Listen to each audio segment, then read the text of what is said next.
আসসালামু আলাইকুম দর্শক, এখন সেপ্টেম্বর মাস। এটি পিসিওএস অথবা পলিসিস্টিক ওভারিয়ান সিনড্রোম সচেতনতার মাস। এই মাসে আমরা এই পলিসিস্টিক ওভারি সম্পর্কে আমরা জানব এবং এটাকে আমরা কিভাবে প্রতিরোধ করতে পারি সেটা আমরা আলোচনা করছি। তাহলে দর্শক, প্রথমে আমরা জেনে নিই পলিসিস্টিক ওভারি সিনড্রোম এটা কি।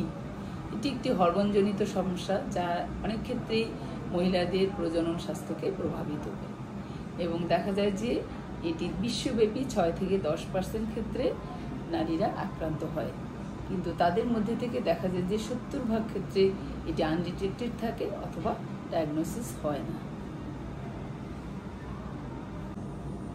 এখন আমরা জানতে চাই যে এই ডিজিজটি আসলে কেন হয়।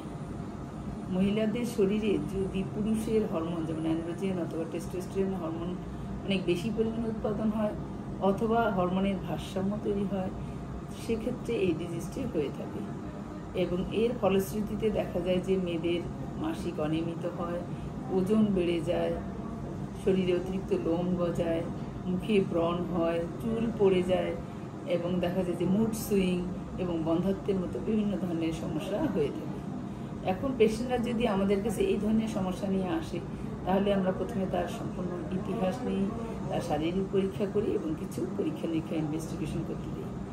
তো পরীক্ষা নিরীক্ষার মধ্যে আমরা জানি যদি আলট্রাসোনোগ্রাম অফ দ্য অ্যাবডোমেন আমরা করি, তাহলে আমরা দেখি যে তার ওভারির মধ্যে যে ডিম্বাশয়ের মধ্যে ডিম্বাণুগুলি ছোট ছোট থাকে, সেগুলি ম্যাচিউর হয় না, সেগুলি তখন একসাথে সেটাকে বলে পলিসিস্টিক ওভারি। এছাড়াও আমরা এফএসএইচ, এলএইচ, টেস্টোস্টেরন এই হরমোনের টেস্ট এবং আরও আনুষঙ্গিক প্রয়োজনীয় টেস্ট করিয়ে থাকি। এখন এই সেপ্টেম্বর মাস আমাদের এই সচেতনতার মাস। কেন এই সচেতনতা? আমরা জানি বেশিরভাগ নারী তাদের লজ্জায় হোক আর অবহেলায় হোক তারা এই রোগের চিকিৎসা নেয় না।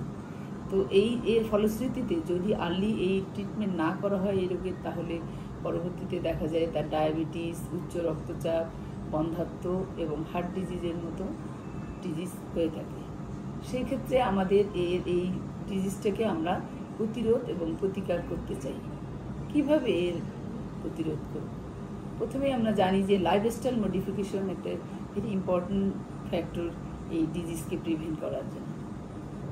সেক্ষেত্রে আমরা কি বলবো, তাকে পর্যাপ্ত বিশ্রাম নিতে হবে, প্রতিদিন তাকে ব্যায়াম করতে হবে, অন্তত সপ্তাহে 5 দিন আধা ঘন্টা করে হাঁটতে হবে অথবা সাইক্লিং করতে পারে অথবা দৌড়াতে পারে।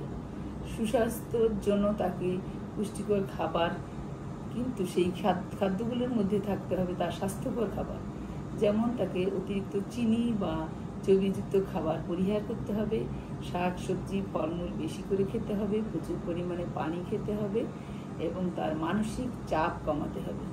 অন্তত প্রতিদিন তার রাতের বেলা অন্তত 7 থেকে 8 ঘন্টা ঘুমাতে হবে এবং প্রয়োজন হলে ডাক্তারের পরামর্শ নিতে। তাহলে আমরা যদি এইসব নিয়মকানুন মেনে চলি, তাহলে এই রোগ থেকে প্রতিকার এবং প্রতিরোধ করা সম্ভব। তো দর্শক, সবাই ভালো থাকবেন, সুস্থ থাকবেন, আমার সাথেই থাকবেন। সবাইকে অনেক ধন্যবাদ।